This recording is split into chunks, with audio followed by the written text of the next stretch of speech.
सर्वसामान्यांचा निर्भीड आवाज, लोकशाही महाराष्ट्र न्यूज. शेळेवाडीजवळ ओढ्यात इर्टिका कोसळली, सुदैवानं 6ही प्रवासी सुखरूप.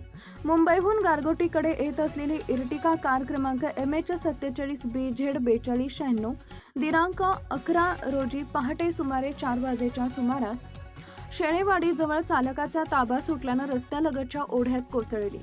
सदरच्या अपघातात वाहनातील 6 जण सुखरूप बचावले असून कोणतीही जीवितहानी अथवा गंभीर दुखापत झालेली नाही. या घटनेची माहिती प्रकाश आंबेडकर, आरोग्यमंत्री तथा कोल्हापूर जिल्ह्याचे पालकमंत्री यांनी स्वतः संबंधित यंत्रणांना दिल्यानंतर तातडीनं मदत कार्य सुरू करण्यात आलंय. अपघातग्रस्त वाहनात चालक अब्दुल कुरेशी यांच्यासह नेहा मांडवकर, प्रदीप मांडवकर, दिनकर मांडवकर, शकुंतला मांडवकर आणि अमितराजे मांडवकर असे एकूण 6 जण प्रवास करत होते. घटनेची माहिती मिळताच स्थानिक नागरिकांनी तत्परता दाखवत सर्व प्रवाशांना सुरक्षितपणे वाहनाबाहेर काढले.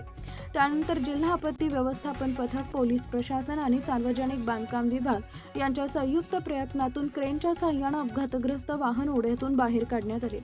दरम्यान पालकमंत्री प्रकाश आंबेडकर यांनी स्वतः घटनास्थळी उपस्थित राहून मदत कार्याचा आढावा घेत संबंधित यंत्रणांना आवश्यक सूचना व मार्गदर्शन केले.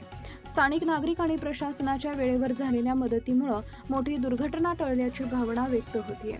सर्जेराव भाट, मुरगुड प्रतिनिधी. लाईक करा, शेअर करा, सबस्क्राईब करा आणि बेल आयकॉन प्रेस करा.